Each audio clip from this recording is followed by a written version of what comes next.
Welcome to FSHD Straight Talk, the podcast where we dive deep into living with FSHD. I'm your host, Tim Hollenbach, and I'm on the journey with you. Having FSHD, I understand the challenges it brings to patients and their families. We're in this together, and this podcast is a space where we swap stories, share advice, and talk to experts to get the latest news. There's plenty to say about living with FSH muscular dystrophy, so let's get straight to it.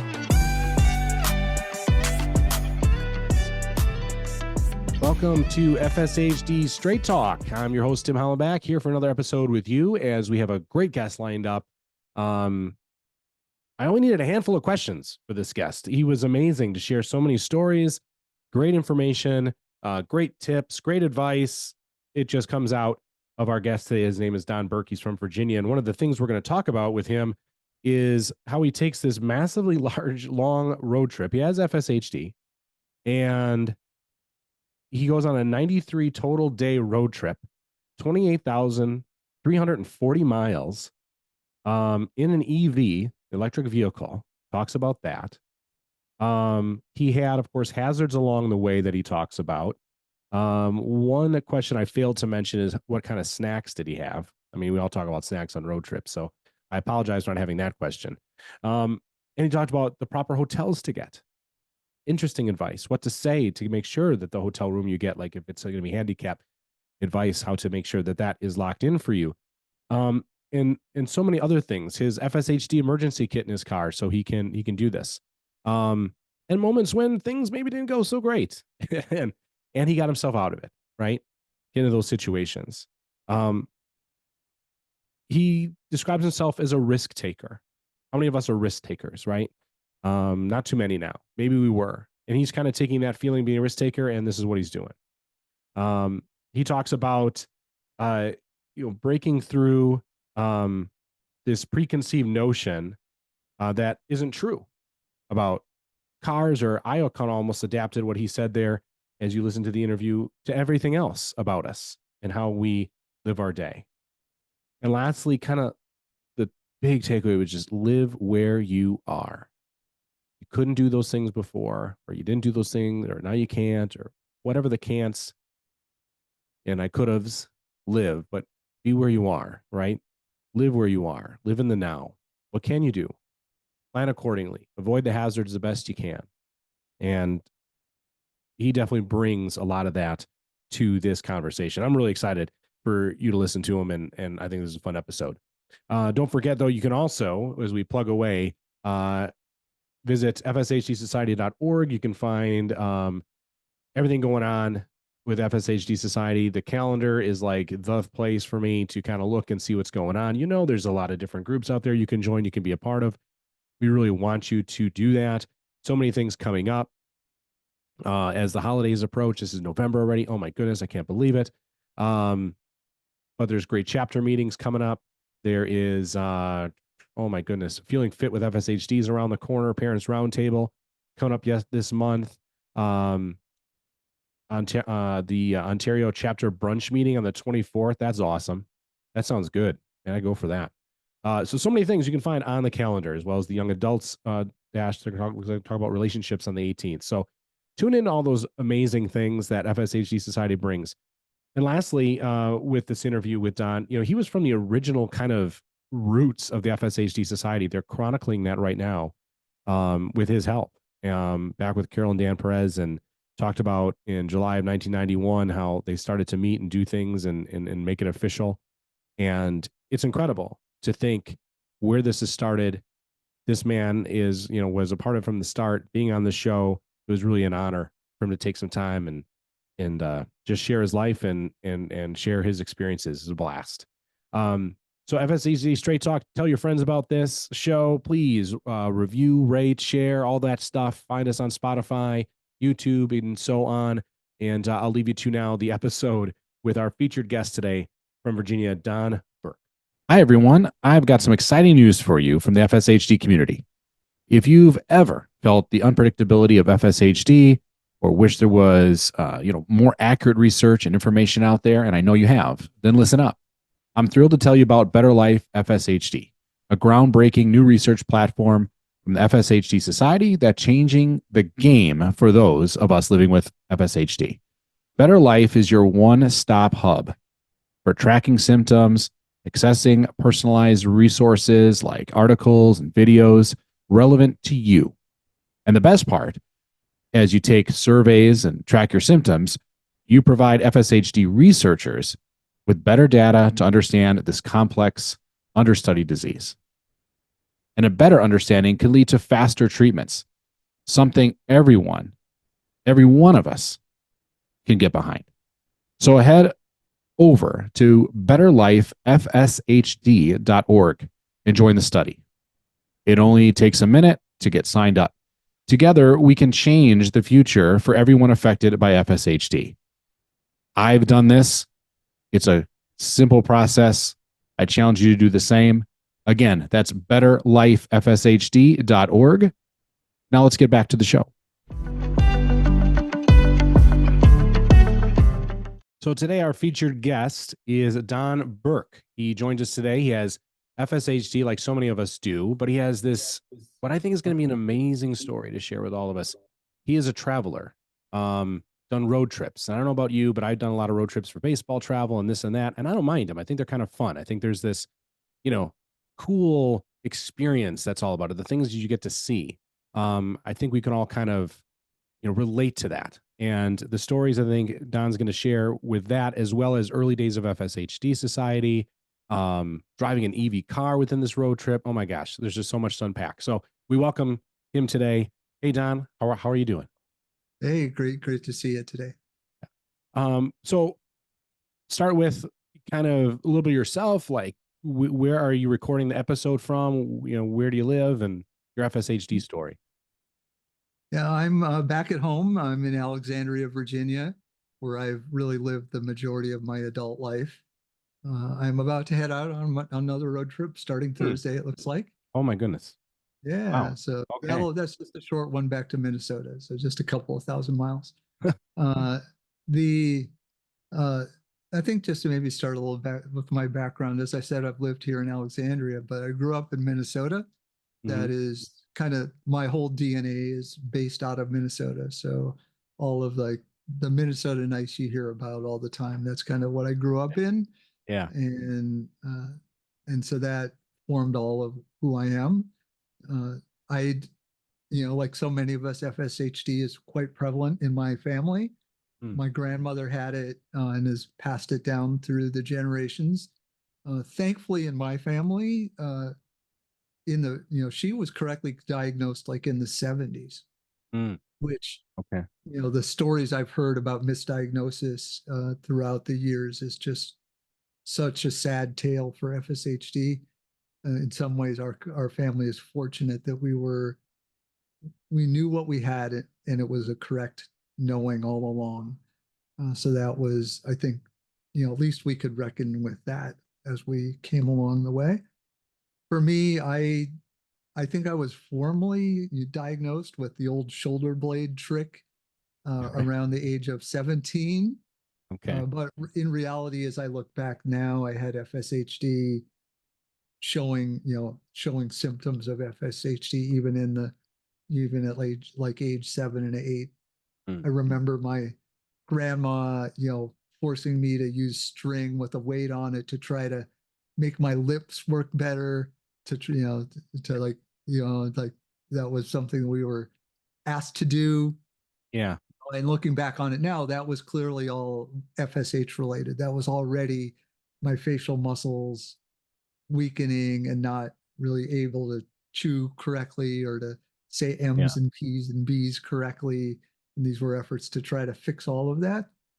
And then for me, the really seminal moment in my early era was when I had to do the president's physical fitness test Oh yeah.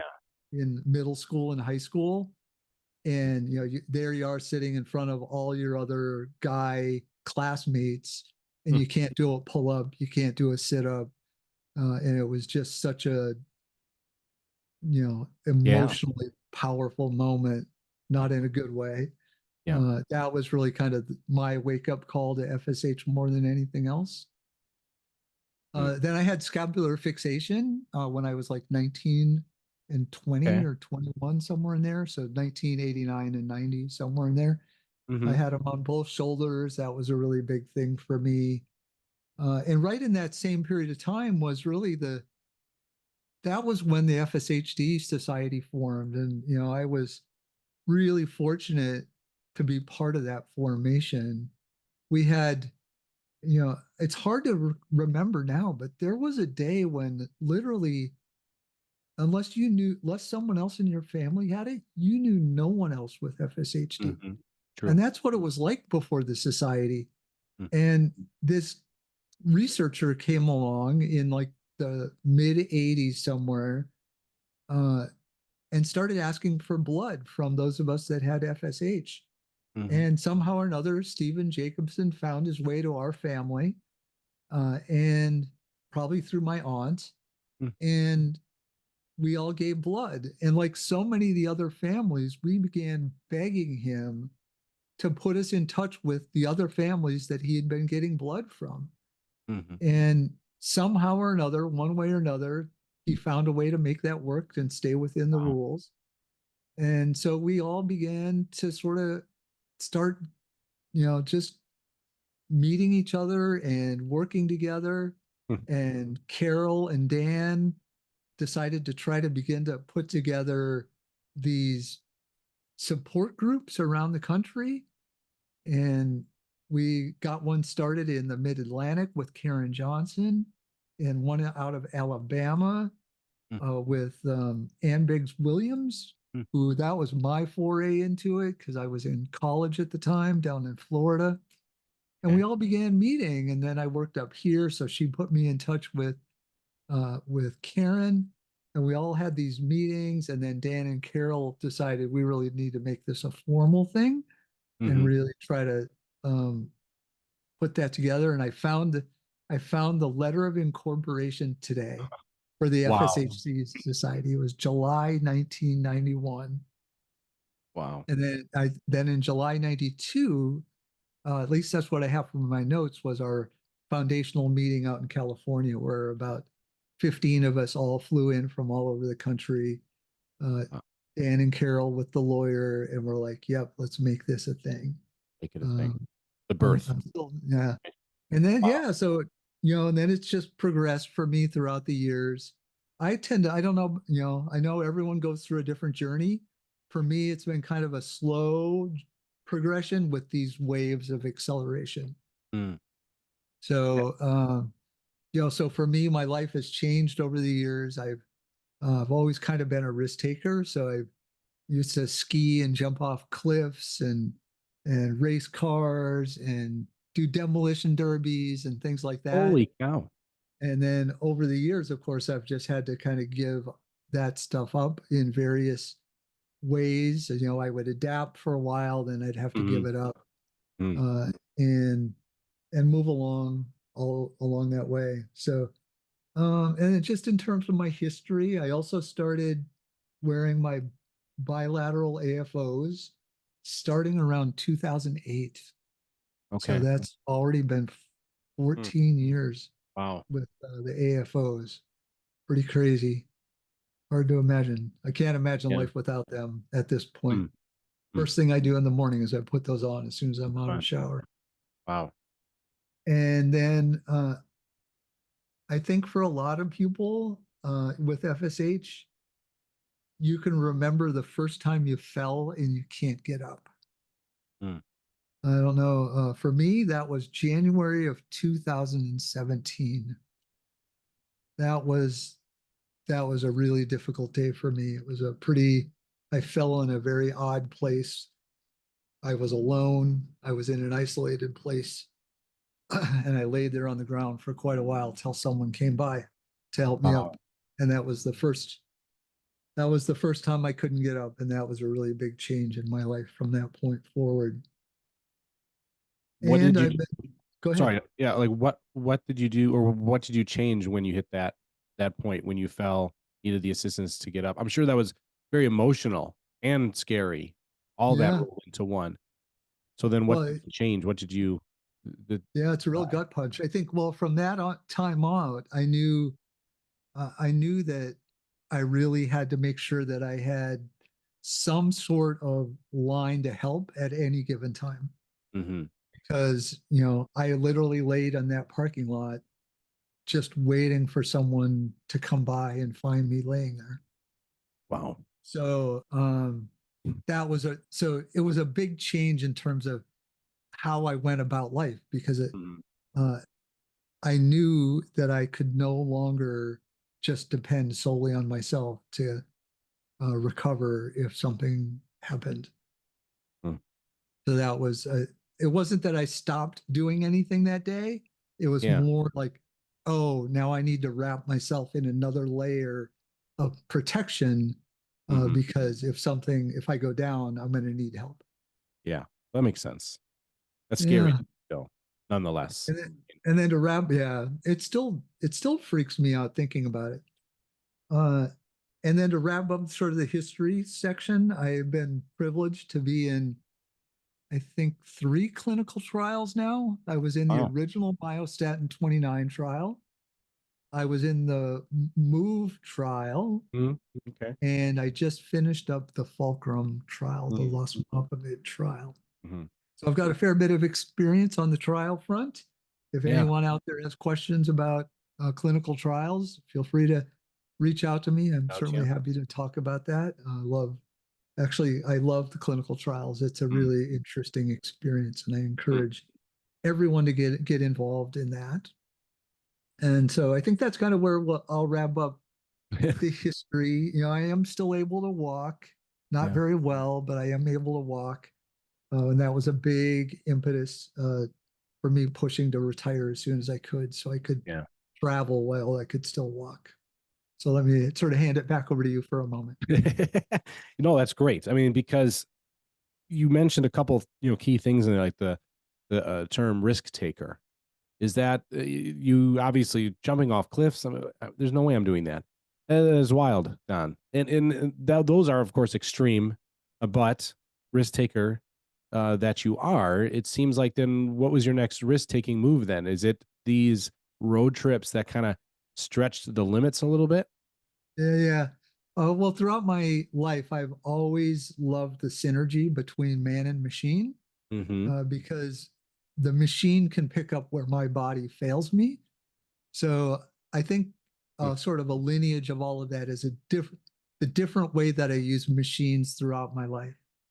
So in the early times, it was really about racing, getting in racing go-karts or demolition derby vehicles Yeah. or the different kinds of things like that. Then it was sailing and motor. I lived on a motorboat for a while, so I could use those machines to still be on the water and still, do interesting physical things. Mm-hmm. And then it sort of became more and more and more you know, about driving and going place with the vehicle, because that was something I could still do. I could no longer hike the way I like to hike. I could no longer ski. I could no longer water ski, those kind of things. Mm-hmm. So I just transitioned more into really interesting road trips that I've done over my life. And I still love that. You can get to some really remote places on roads that uh, that leave you really realizing how vast our planet is. Yeah, it's Often you're like, yeah, like who where would are thought you, to right? build a road here? Did you ever get that moment where you're like, uh-oh, maybe I shouldn't have went this way, or I'm in a spot where uh this might be tough to get out of if something bad happens? Yeah, I've had a couple of those. In May of 23, I crashed my car Ooh. in very rural Georgia. I was down near the border of Florida in southwestern Georgia. Mm. And I came around a corner and I let the car do something I shouldn't have let it did. Mm-hmm. And I hit a culvert, Oh. and, and it took my car out. It hit, the airbags went off. Dang. The car was dead. It was a brick, Mm. and I was in the middle of nowhere. I didn't Wow. have any cell phone coverage. I didn't have anything. Oh my Um, gosh. Yeah. And so it really leaves you like, it leaves you realizing, things can go bad really, really fast, Yeah. and you need to have some solutions in place. So in this case, I was still on a public road. And so a farmer happened to come by, Oh, and he stopped and he gave me some water. His phone had a connection. So he helped call a tow truck, wow. and he stopped back in on me a couple times throughout the day, but it took me the entire day to get back to civilization. Oh my And God. it depended on the help of human beings to make that happen. Hmm. So a good Samaritan stopped to help and make sure I was okay. The tow truck drivers, I can't get up into a rollback anymore, obviously. So Hmm. they literally had to get under my butt and like hoist me up into the cab of the Yeah. truck. And they did that. They didn't complain. They didn't like grouse. Mm. Just They did it. just did it. Mm. And then they got me back to town, and I got a hotel, and then I was able to kind of reconstruct from there and get a rental car and get my car to a place that we could find out if it was going to be fixable or not.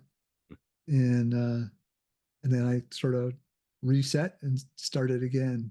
Mm. So yeah, but Wow. I think all of those things have all continued to build on my strategies when I do these big trips and I do these travels. So one of the big things I do now is I have location enabling for my wife, so she's always able to see where I am Mm. on Google Maps.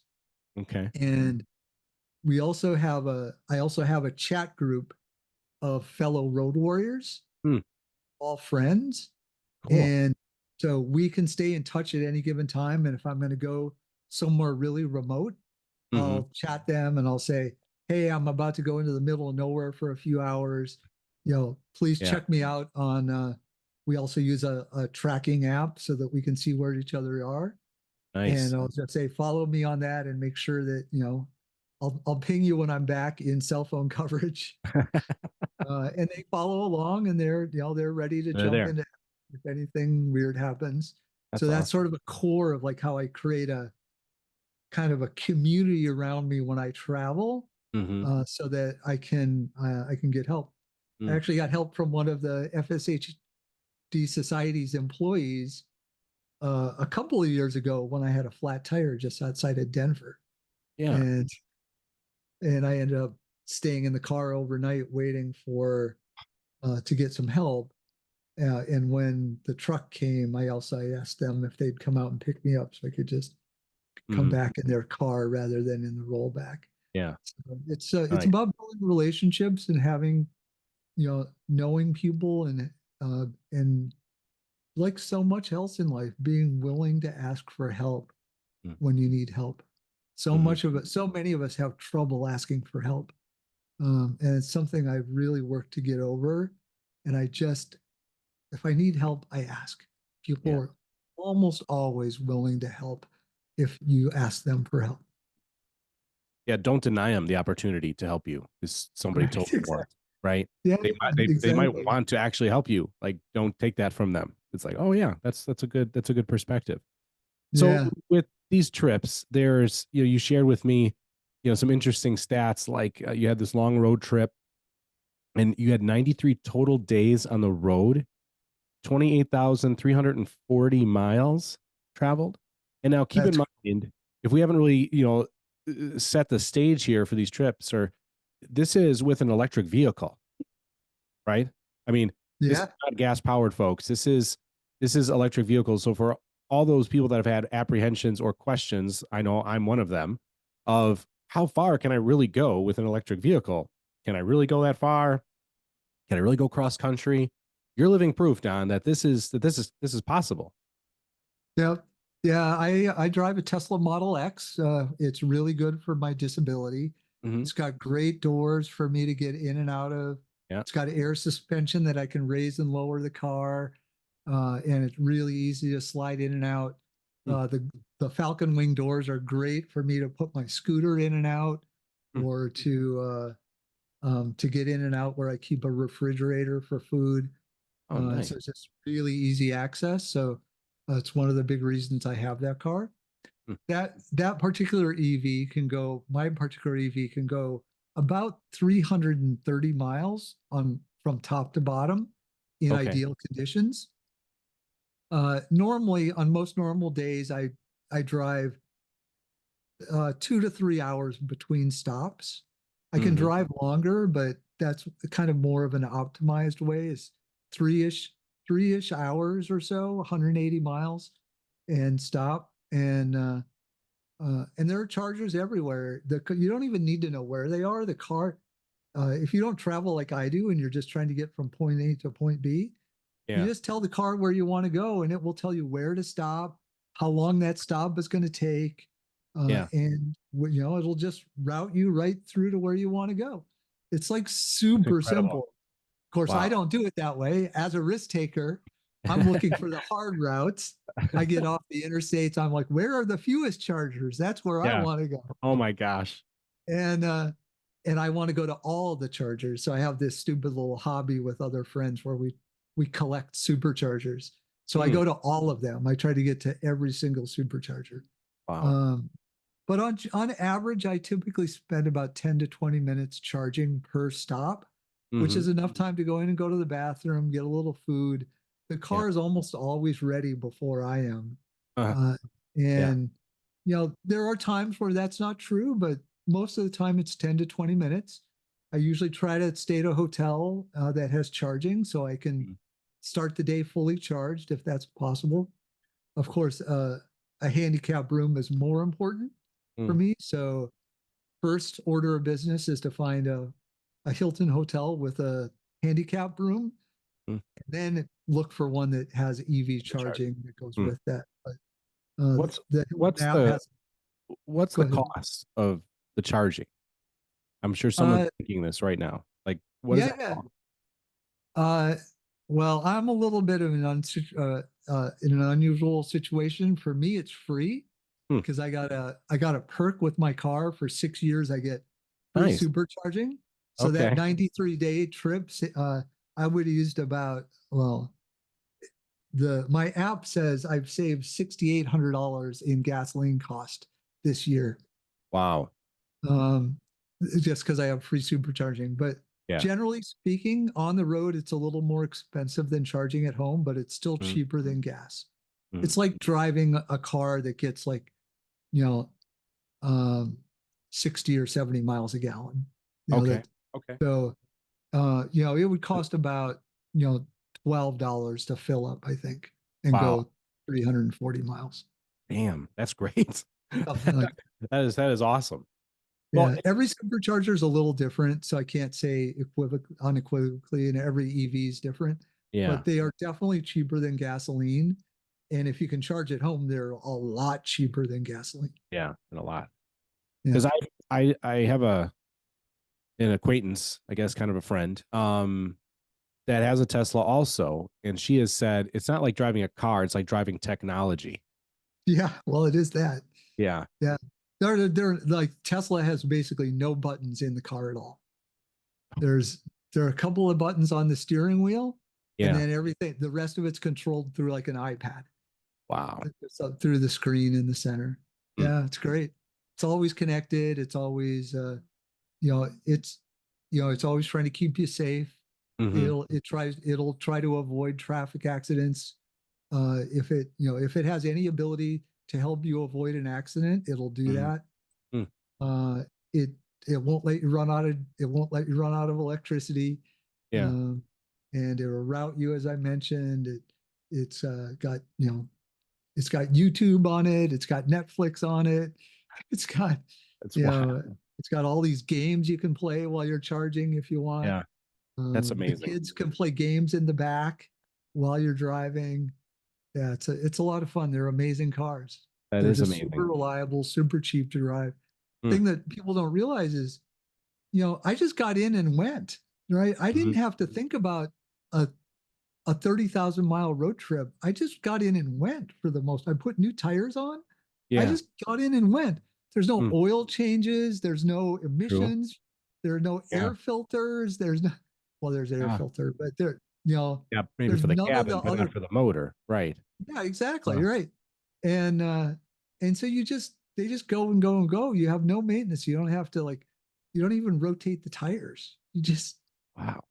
you don't even use the That's brakes incredible. because you use regenerative braking to slow down. So the Hmm. brakes last forever.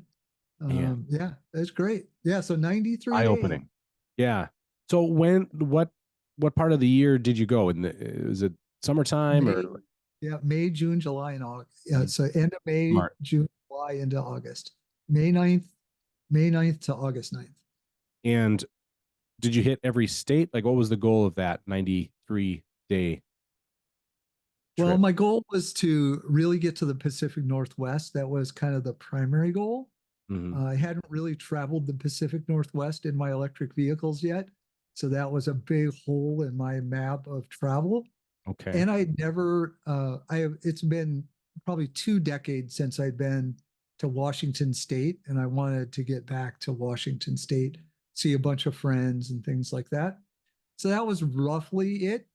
But I didn't have much of a plan other than we knew we had a concert in New York we were going to on day one. Okay. I knew I wanted to be at the I knew I was going to be at the FSHD Society meeting Mm. in Denver. Denver. Okay. And then I had my niece got married at the end of July back in Minnesota. Mm. So I had those 3 anchor points. Everything else was optional. Mm. Man. Oh, and I had a Tesla event as well in South Dakota. Oh, So, that's cool. Wow. so those were my anchor points. Everything else was optional within that. So I ended up going to 38 states and 4 Canadian provinces, Mm. 6 times across the Rockies, 3 times each way. Wow. Wow. And That's incredible. my wife and I had been trying to get to this wonderful national park called Mesa Verde. Mhm. If you haven't heard of it, look it up. It's just an amazing place. It's these ancestral homes that are built in the cliffs Mm. of the river gorges there, and it's in the far southwest corner of Colorado, right on the border, right on the Four Corners border, Arizona, New Mexico, um, Colorado, and Arizona.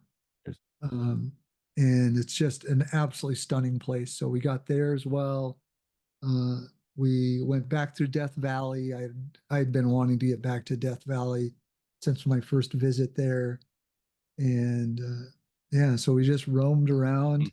Another niece, came out and spent some time with me in Washington State.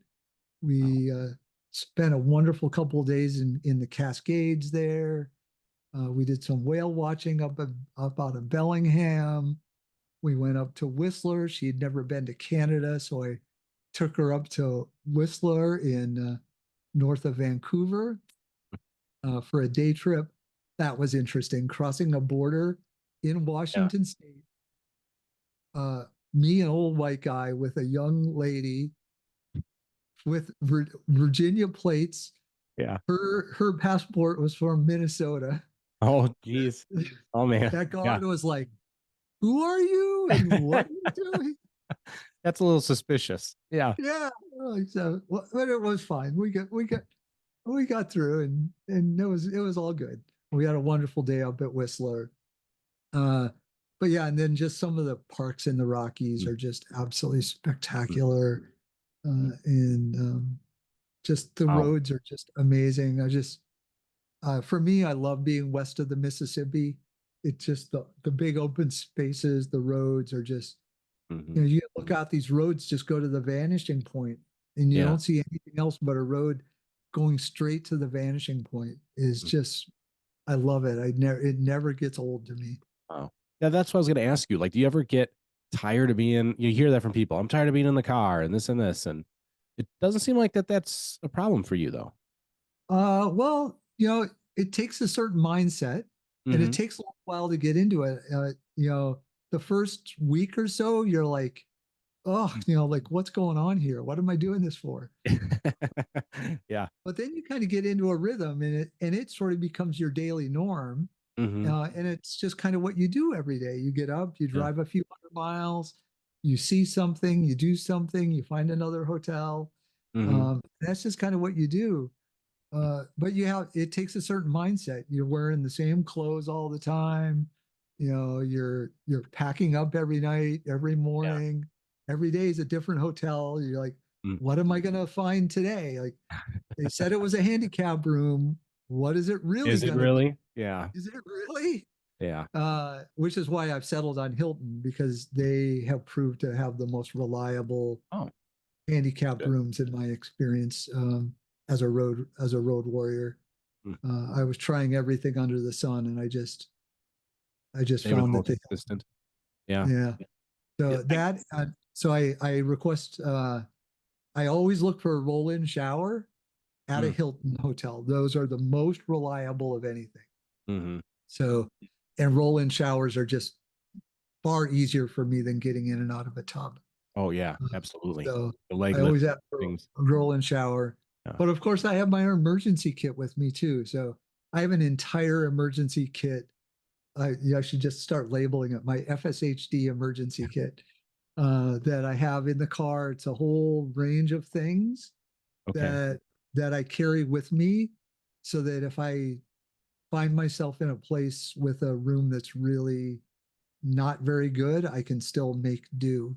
Mm-hmm. Uh, and yeah, just have a whole range of that stuff that helps make it easier for me on the road. Mm. Yeah, finishing up that thought, it it does have a tendency to get old. So every now and again, I make sure to stop for a few days. I stop for 2 or 3 days, and I just kind of hang out around that area. Mm-hmm. But this had three pretty big breaks. I was in South Dakota for the Tesla event for 4 days, Okay. and I was in the uh, Washington State, Seattle area for the better part of a week, Mm-hmm. seeing friends. And then the conference was the better part of a week, and then it was a week in Minnesota for my my niece's wedding. So Right. those created little breaks along the way. I was Mm-hmm. still living in hotels, but just Yeah. staying, just stopping for and staying in one room for 4 or 5 nights is like a Mm. little honeymoon all of its own. And Do it you kind of, do you plan the route though at all? Like when you did this, or you just kind of just go a direction and see ya? I generally do it segments. So Mm. like I would have a notional idea of how I was going to get from Alexandria, Virginia Mm. to the event in South Dakota. I Okay. have a rough idea of the plan I want to take, but then I vary it based on whether Mm. new superchargers open, whether I see something interesting I want to go visit. Mm-hmm. Uh, and so I had a notional idea how I would break the trip up, but I never locked myself in, because interesting things happen, Yeah. and I just want to go with it. Mm. So I never really reserve the hotels ahead of time. Mm. I'm just reserving. I usually drive until about, around 3 or 4 o'clock in the afternoon. I'll say, hey, where do I think I'm going to stop tonight? Yeah. Then I'll pull out the app. I'll reserve a hotel. Just like that. There, Nice. that just like that, and then I'll stop by 7ish or so at night, Mm-hmm. usually. Mm. That sounds a lot of freedom. Sounds like, right? Yeah, but you got An to be adventure. willing. That's sort of the risky side, though. Again, right? Mm-hmm. Because you got to be willing to accept that something weird might happen. I've gotten to towns where they should absolutely have had hotels Yeah. and found no hotels available. Maybe Oh. it's a graduation weekend or some big event, and you pull out the app and there are no Mm. rooms available at all. Oh man. And then you got to adapt. You have to just say, am I just going to sleep in the car tonight? Am I going Mm-hmm. to drive another few hours to the next big town? Yeah. What am I going to do? So uh, you certainly have to be willing to take the unexpected when that happens, because Mm-hmm. you haven't made the plans to have everything just be the way you expect. Mm. But I love that. Yeah. I can feel your energy about it. I mean, even now as you talk about it, it feels like you can't wait to get going again. I know you say you're leaving Thursday. Granted, it's not as far. Going to Minnesota, sound Yep. back home. It seems. That's great. So as you drive by Wisconsin, make sure you wave. That's where I'm at. Oh, I'll probably Yeah, drive actually right through Wisconsin. Oh, awesome, awesome. Probably gonna start by going up into.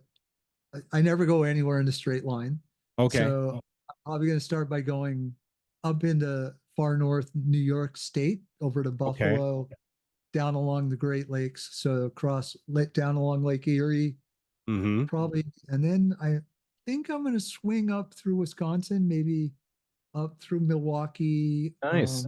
up and then across. I think, I don't know. We'll see how it goes. Let's see how it But goes. Right. That's the beauty of it. You don't have to. yeah. That's awesome. Yeah.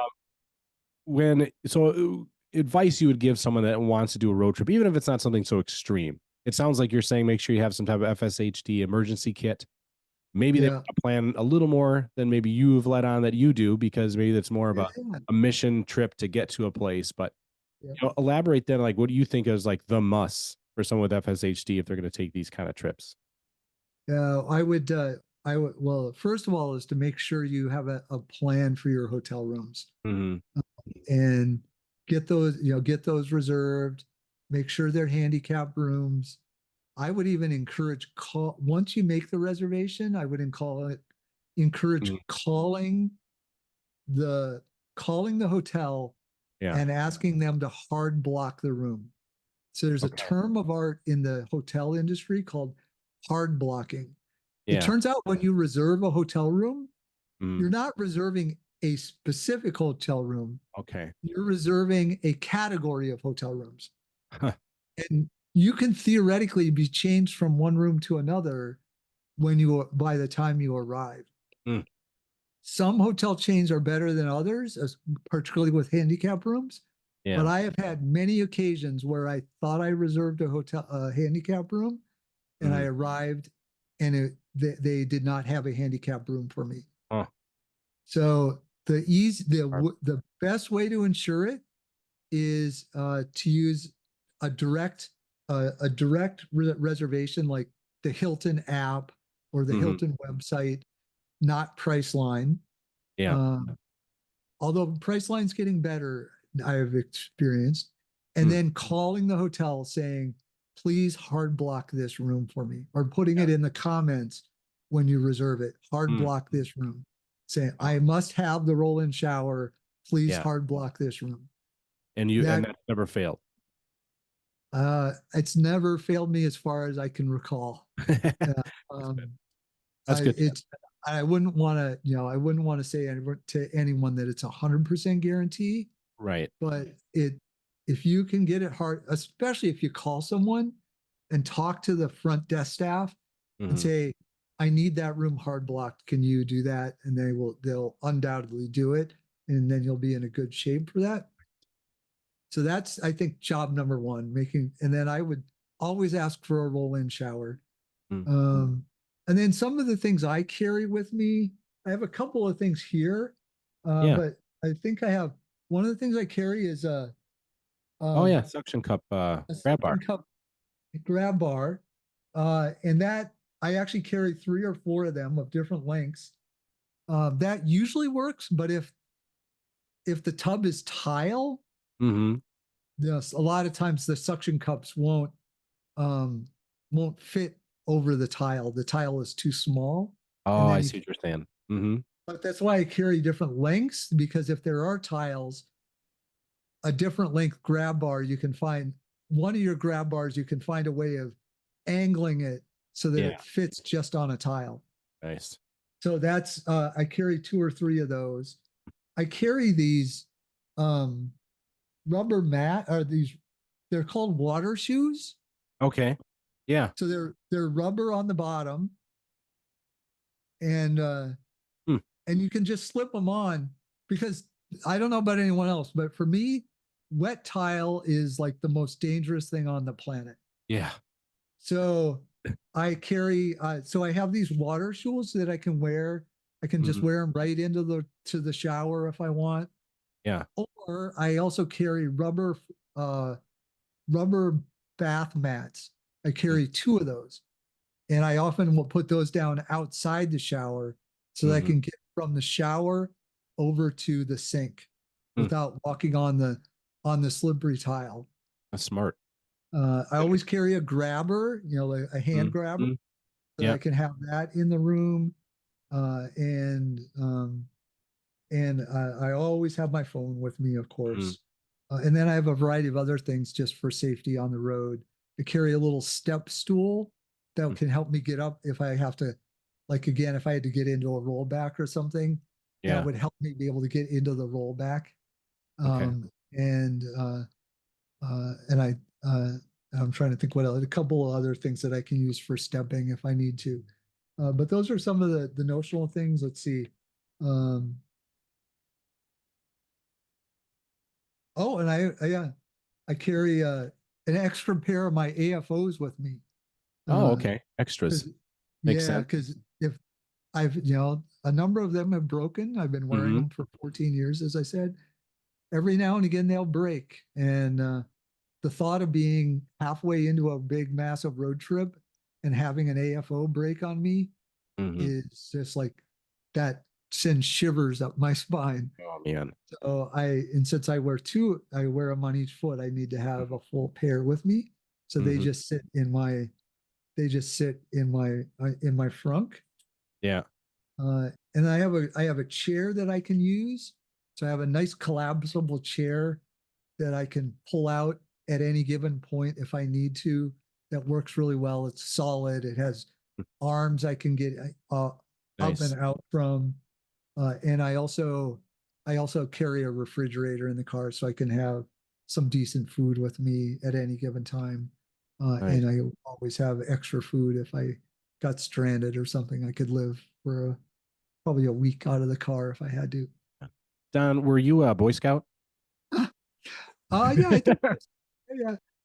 But I've done a lot of, adventure travel over the years, and you learn, you want to be self-sufficient, and you want to, but hotel rooms are, I already told you a couple of stories about, problems I had on the road, but the scariest moments for me are walking into a hotel room and not knowing what it is we're going to find. Right. So how accessible really is it? Right. Yeah. Day 1 of our trip, we went up to see Billy Joel at times in Madison Square Garden. So we got a hotel right in Times Square. Nice. And it was a Hilton hotel. It was a home too. And it was, a full roll-in shower, handicap room. We walked into the room and the bed was 6 inches off the ground. And we're like, what is this? And we went down, we're like complaining, and like, all of our handicap rooms are like that. That's the new standard, is to have these ultra low, so that, so that people in wheelchairs can ostensibly just slide across to the wheelchair. So for transferring, horrible. So it's probably 18 inches at most high. Wow. And I couldn't get out of it. Yeah. So thankfully my wife was with me for that part of the trip. Oh my and so God. she could, she could stand in front of me and I could just pull against her to get out of the bed. But that was a perfect example. It was like, it was a fully handicapped room, fully roll-in shower, yet they had this ridiculous bed that, can't get out of. Was useless to me. Wow. So scary. I think if I had been on my own at that point, I would have had to have been like this jerk customer demanding they find some way of putting the bed on elevators, like or risers or something. Yeah. Right. It just was ridiculous. I would have never thought of that. But so now I get that sense of being trapped in that bed. Like, just, you can't boost yourself out of it. You're not going to sleep in it. Yeah, exactly. Yeah. I'm not sure what I would have did in that case.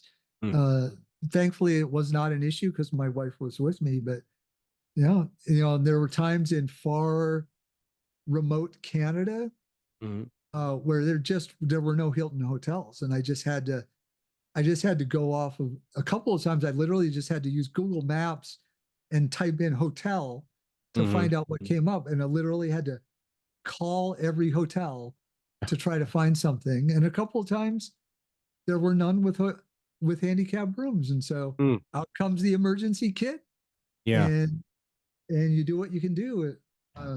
Sometimes another trick you can do is almost every hotel, any modern hotel, even if you're not in a handicap room, they have public restrooms off the lobby somewhere that have handicap stalls. True. Yeah. So I've done that before where I've had to not be in a handicap room for whatever reason. And I just go when I have to go to the bathroom, if I have to sit down, I go to the public bathroom. Right. Right. It's The got running grab room is bars. working. Yeah. And it's got grab bars, and it's just easier. Yeah. So there are a lot of ways you can sort of accommodate on that front. Awesome. I mean, the stories you've shared, and I can only imagine the things that you've seen, the experiences you've had. One of my things that kind of, kind of stuck out to me, I guess, is when you said, adapt. You adapt to it, or you let it go. Right. So you do it, and you adapt it and do it as long as you can. Then you let it go. But it seems like when that happens for you, you don't necessarily. Well, you let it go, but maybe you also replace it. Right. You're a risk taker on these things. You replaced it with this. Yeah, I'm fortunate in that I don't really feel like I'm ever at a loss of some new thing to try. Yeah. I'm always got a long list of things I want to do, but it's generally that's true. I just kind of replace it with some other activity that still kind of can scratch the itch. But that's not to say it's not a loss. Like I really miss not being able to race cars. I love racing cars. It is just taking a car and putting it at its limit there's no other feeling like it. So I miss that. So now I test Tesla's autonomy software. Yeah. So it's still putting it at the limit, but it doesn't take the physical acumen that I used to have. Now it's more of a mental acumen of understanding what this new software is able to do and really being part of an entirely new generation. But that's hard. I really miss skiing. I really miss being high in the Alpine mountains, above the tree line. There's something magical about that cannot be replaced.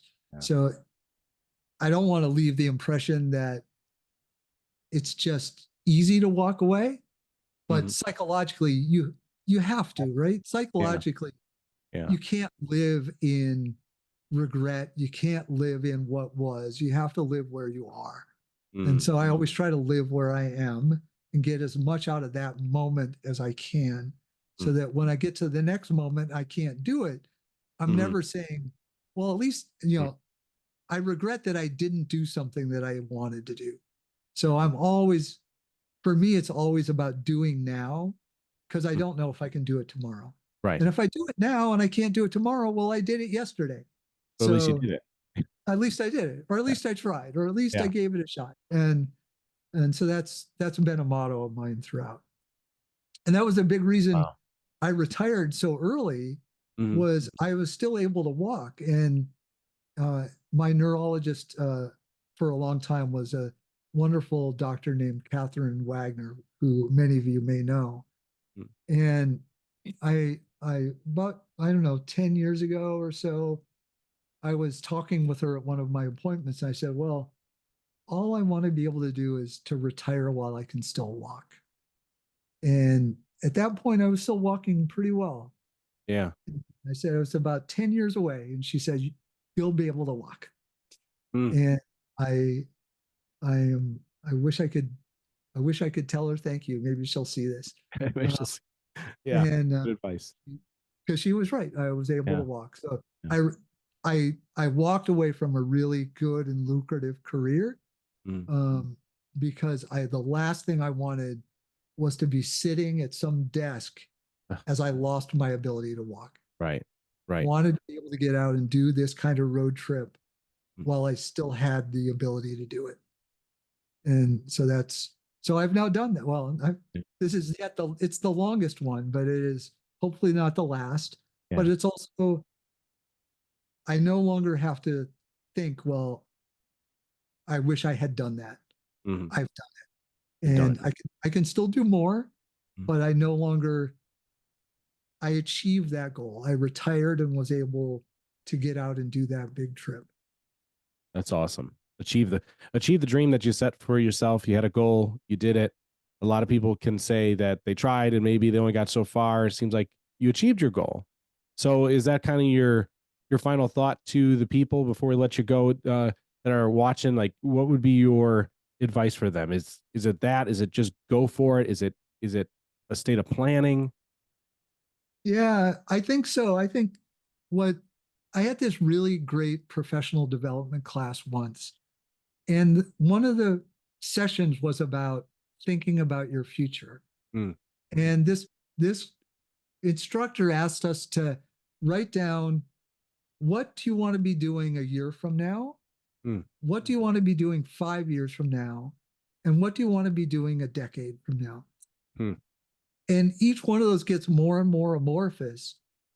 But I recently found that sheet that I wrote down from that class way back in probably 2005 or something, or earlier.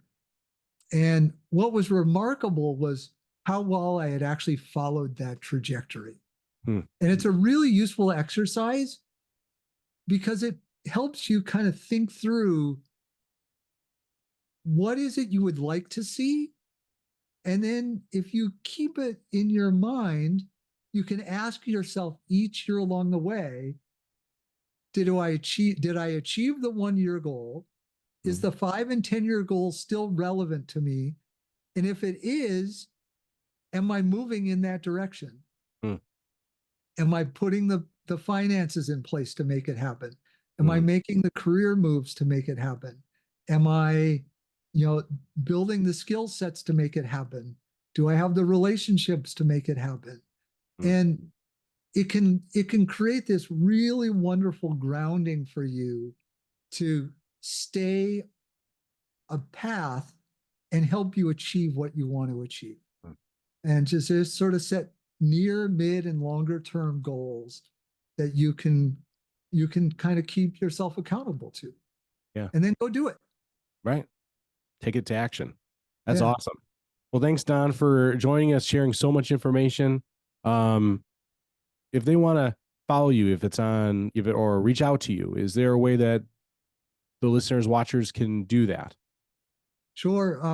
Well, you can always get me by email. I think that rather than just give my email here, since it'll be public, Yeah. you can always get me through the FSHD Society. They'll Perfect. put me in touch instantly. If you want to see me on Twitter and all my wonderful opinions, Mhm. I'm Doyen Don on Twitter. DOYENDON. Nice. Doyen Don on Twitter. Awesome. So follow Don. Great advice again. Great stories. Thanks, Don. We appreciate All you. right. Thank you so much. Talk to you soon. Thank you. Yeah. Bye now. Bye-bye. That is Don Burke from Virginia area, originally from Minnesota, and just absolutely great stories, good times. And, I didn't have to ask a lot of questions, right? The story is the podcast. That's what the beauty of this job is. So, the takeaways from an episode like this to me are pretty obvious. Take the risk, but plan for them. We have to. And we have to plan more than most. Even how we carry about our morning, our day in our own home, right? You're thinking logically, how am I getting from here to here to here safely? How can I get that done? I know so many of you, including myself, if I'm on the floor, I'm like, okay, how am I getting up? So I don't know if I want to go down there, right? Or if I have to do a house project, how can I actually do that? Can I do that? I don't want to go too far where I need help. And if I do need help, I have to have my resources lined up to get that help quickly if need be. And that's exactly what I think Don Burke shared with us in this episode, is that, yes, you can have these things. Yes, you can do these things. But if you have to understand and accept that there's some limitations, but that doesn't mean you completely say, let's not do it. I do like his adapt or let go but it's not let go like it's easy, or it's almost like a last resort in a way. Like, oh, I guess I got to let that go. It is heartbreaking that, he can't ski now. He can't do the hiking that he used to. At least he experienced it. And I know he would agree with that. And I've been there too. And I hiked the Grand Canyon rim to rim. I hiked the Porcupine Mountains in upper Michigan when I was younger. I, played a ton of sports and ran. And that's the story for so many of you. I understand the frustration. But I like bringing in people like Don and others I have. But Don's like, getting on the road trip and doing his thing and having fun. And we don't all live the life that Don may have, as in, the freedoms, retired, etc. But you could do something like this in your lifestyle if you're still working, if, wherever your financial means is, but have an adventure. I remember telling my kids that when they were young. I would say, go outside and have an adventure. Go get dirty a little bit. Go run around. Go do something.